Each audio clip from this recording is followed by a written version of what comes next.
Gaming Proposal Discussion. At the end of this lesson, you will be able to learn about importance of game proposals and contents of a game proposal. Introduction. Publishers are inundated with game submissions. As a game developer trying to get the attention of a publisher, that's a concept you probably already understand. Your submission will be filtered as it moves up the chain from receptionist to key decision maker.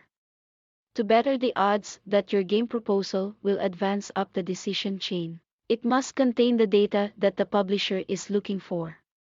Moreover, this information should be easily found within the document structure and formatting. Contents of the game proposal.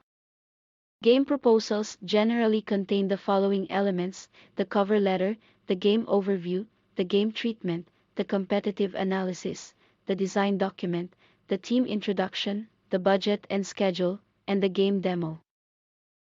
The cover letter.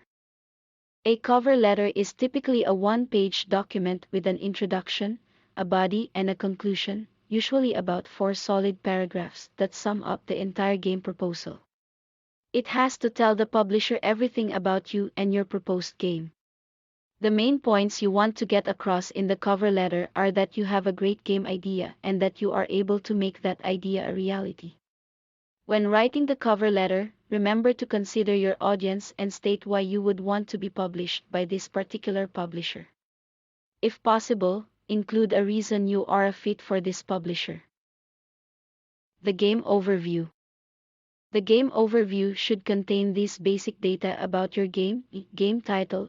Be sure to indicate that your game's name is a working title, as this means that you are aware that the title may change.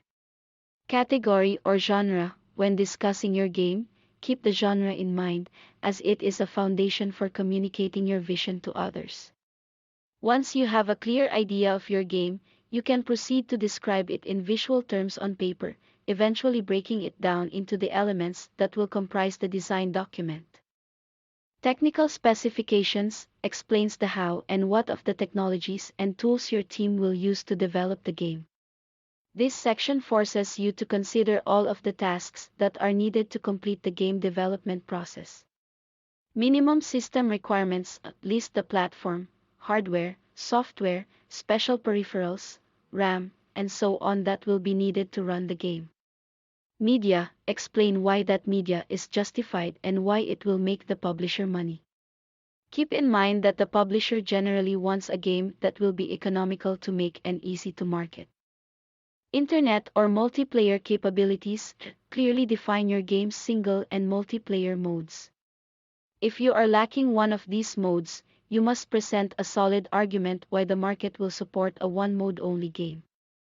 Development stage. Each publisher has its own definition of the development stages, and you should understand these stages when you work for a company. You need to indicate to the publisher what stage your game is at. You may want to stay away from labels and simply describe how far along your game is and how much farther it needs to go. The game treatment. The game treatment is your primary selling tool which quickly orients the publisher to your game. One approach to writing the game treatment is to cite your game's unique selling points. USPs are the aspects that differentiate your game from the competition, offer gameplay value, and ultimately make consumers want to buy the product. The game treatment should also grab the publisher's attention by focusing on the bottom line. You can do this by citing sales projections based on solid market and sales information relevant to your game. Competitive analysis. The competitive analysis illustrates to the publisher how you stack up against your competition. It must explain why your title will outsell the competition, yet how it will be similar enough to be sold alongside the competition. The competitive analysis should contain at least 5 products and at least 5 features of those products, with a few paragraphs discussing the competitive analysis in terms of how you drew your conclusions. The most important determinant of what your competitive analysis contains is your game idea. The design document. The design document is a long, in-depth document that shows the publisher your game in detail.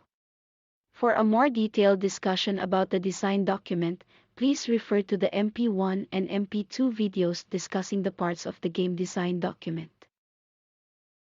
The team introduction. Convincing the publisher that you are a good risk is critical, so it's imperative that you build your credibility as a developer. Your team introduction section lets you convey your experience via resumes, portfolios, and press clippings. Most developers who submit games to publishers have little or no real industry experience or published games under their belt. This is why a substantial demo is required for publishers. It's the only way to prove to a publisher that you have the team skills, technical skills, and personal ability to produce the title you propose. Even if the proposed title is a good idea, you still have to prove you can produce that good idea. The budget and schedule. The budget and schedule are the amount of time and money it will take to make the game.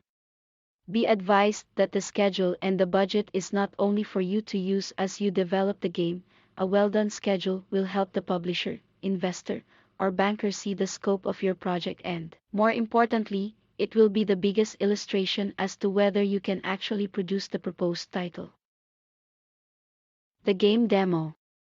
The game demo is the most important part of your submission, especially if you are not a top hit producer, and also most likely the part most of you are already familiar with is actually creating the game. A game demo must obviously run well and be easy to use. A good menu is worth the trouble for a demo. Summary. Working through all the aspects of your game proposal takes time, and it may feel like a real chore to a developer who would rather code or create art. But a well-formed proposal is the best tool to convince a publisher you can make the game you propose and that the game will sell. Remember that although publishers are inundated with game submissions, you can make yours really stand out by putting your best foot forward, and you do that by giving the publishers what they want: a game that will sell and a development team that can make that game. The materials used for this lesson was taken from Luke Ahern's articles titled The Game Proposal Part 2, The Contents and Budgeting and Scheduling Your Game. Thanks for listening.